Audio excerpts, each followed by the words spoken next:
me the Duo wasn't the type of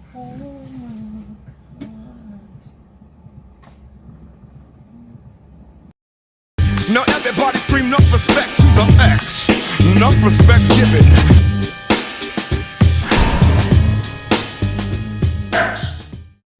What's up YouTube, it's NG, the Neon X, and I am back. Tonight is just a quick little update on the Microsoft Surface Duo 2. As you know, Microsoft is holding a press event on September 22nd to unveil some of their new Surface products, so of course myself, I'm more into the mobile aspect more so than the PC aspect. So of course every day I'm trying to find news on the Surface Duo 2. So just last week the Surface Duo 2 passed through the FCC. Microsoft had filed paperwork that none of the pictures be disclosed to the public, just the pertinent information about the device.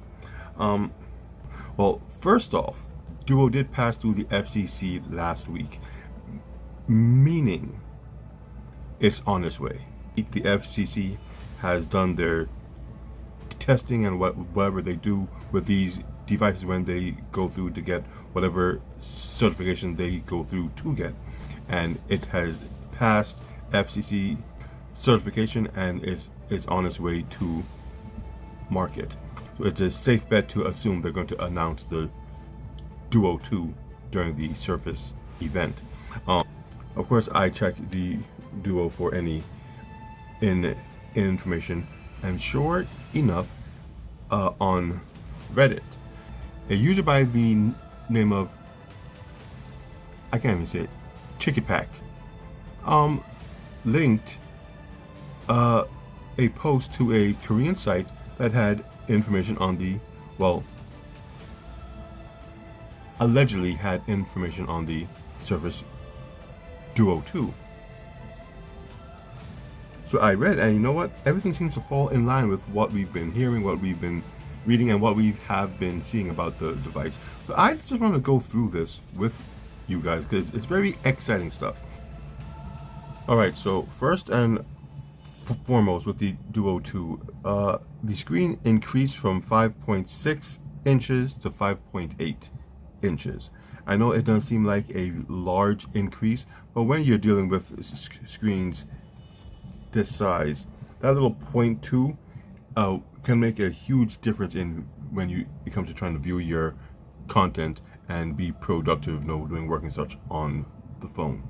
The screen's also got a 90/120 hertz refresh rate, so I guess that means there's some kind of algorithm in there, some kind of AI that will determine if the app you are using can properly utilize the 120 hertz refresh rate for that smoother experience, and if not, it just keeps the phone screens at the 90 hertz refresh rate, to conserve on battery life. The device will have a 4400 milliamp battery. Now that's up from the 3577 of the original Duo, so you should be able to eke out maybe a little bit more use of it, but at the same time the new Duo has so much more going on in there, it might just completely balance everything out. For example, the Duo now has NFC. We've been asking for that. No longer do you need to pair your Duo with a smartwatch to do your payments. It has Wi-Fi 6, Bluetooth 5.1. We finally have 5G, so we are future-proof for when 5G is actually worth using on mobile devices in more areas. Okay, the Duo now has 8 gigs of RAM, up from I think it was 6 gigs of RAM on the original Duo. So again, when you go to multitask, it should be more capable. It also has a 256 gigs internal. I don't know if that's what it starts with, but according to the leak, that's what it says. That would be great, because right now the Duo has what, 128, and that's not that great. I mean, space fills up real quick with anything less than 256. Files are big, pictures are big, games are big. In 2021, the more space you have, the better. It still doesn't have expandable storage, which I was hoping they would add again, so you don't have to rely on cloud services to store your pictures and your files and whatever you might be doing on the device. But if they have an option to get 5, 12, or even 1 terabyte with your memory, that shouldn't be an issue. But 256 to begin with is good enough for most. It's good enough for me. I have a few devices with 256 and I have yet to fill them up. My original Fold has 512, and I don't think I even maxed out half of that space yet. Also says that the Duo 2 is slightly thicker than the original Duo. Now, I hope it's not so much thicker that we lose this svelte design of the Duo, because the Duo is so thin, it almost looks like a concept. Most people can't believe that something so slim is actually functional.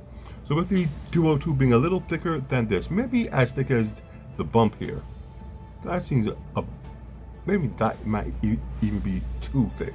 But they say it's a little thicker than the original because of all the things they've added inside the device. Now, as far as the cameras go, according to this, it will come with a 12 megapixel primary camera and a 16 megapixel ultra wide angle lens and a 12 megapixel telephoto lens. Personally, I can't say I care that much. I'm just being honest. To me, the Duo wasn't the camera device. You know, it was a phone that happened to have a camera on it for you to make your vid calls, take a quick pic if you had to, but it wasn't the device that you would take along for any kind of professional photography. Or there are many other phones with much better cameras. Actually, there are cameras out there, and if that is your field, you probably have a very good camera as it stands. To me, the Duo didn't need any big camera upgrade. Just make the camera on the front that much better. No need to put any camera hump on the back, but according to the leaks that we've seen, they went ahead and did just that. So I guess we'll see how that works out. Now, last but not least, but very important, according to this, the Duo 2 will ship with Android 11. Now, us who use the original Duo have been fiending for Android 11 on our phones. We've had the device for a year, and it has gotten updates pretty much every month, but most of them were small updates, you know, security updates. Every now and then we get a bump to the camera, a feature or two. Well, we've been waiting for Android 11 to see what Microsoft's take on Android 11 would be. I think that Android 11 is as malleable as it is. There's a lot of stuff that could go on, especially on Microsoft's end, to make it a very interesting experience for the Duo. But the Duo never got it, but the Duo 2 will come with it out of the box, which means, in my personal opinion, that the original Duo should get not too long after. It would stand to reason that Microsoft wouldn't want to put the US OS on the older hardware simply because they would want to entice new buyers for the Duo 2 with the newest software available. And if they were to put on the original Duo, they might decide to test out this dual screen device and buy a much cheaper Duo. As you know, you can get the Duo now for between $300 and $500, as opposed to the cost of the Duo 2. and this is a perfect segue to share that cost. According to the leak, the Duo 2 is going to cost $1,500. Now that is $100 more than the original Duo did cost at launch.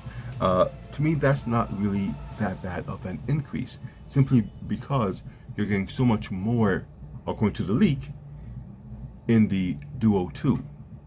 Like I said, all of the 5G and NFC, the refresh rate, the possibly curved screen for so you can see your notifications when the device is closed, the more cameras, supposedly better cameras, the Wi-Fi 6 and the Bluetooth, all the ultra wideband chip, all of these things do cost. So to make up for that cost, they increase the price of the device. But by only $100, when apparently the Duo 2 is so much more than the original Duo, I think that's not much of an ask on Microsoft's part. Where the trouble will come in, though, is getting people to buy the device as early adopters. Because when the original Duo came out, me and others bought at $1,400, but a few months later, we began to see price drops. Not dramatic at first, but still cheaper than what we bought not too long before. And of course, we would feel a way. I myself did feel a way. I spent $1,400 on mine, and a few months later, it was $1,200, then $1,100, then $1,000. Now, barely a year after the original Duo came out, like I said, it's around $300 to $500, depending on the storage configuration and how new the device is. So it is going to be a hard sell on Microsoft's part to try and push the Duo for $1,500 when the original is over $1,000 less, especially if the original is going to be running the same software as the new one. So, you know, I guess we just have to wait and see if any of these innovations hold true. I do hope that at least most of them do. It would be in Microsoft's best interest, if they want to play in the big leagues, to add everything that all the other flagship devices have, and then some, just so they can stand out from the crowd. Well, with that said, my name is NG, the Neon X, and talking about the Surface Duo 2, this is what I'm into.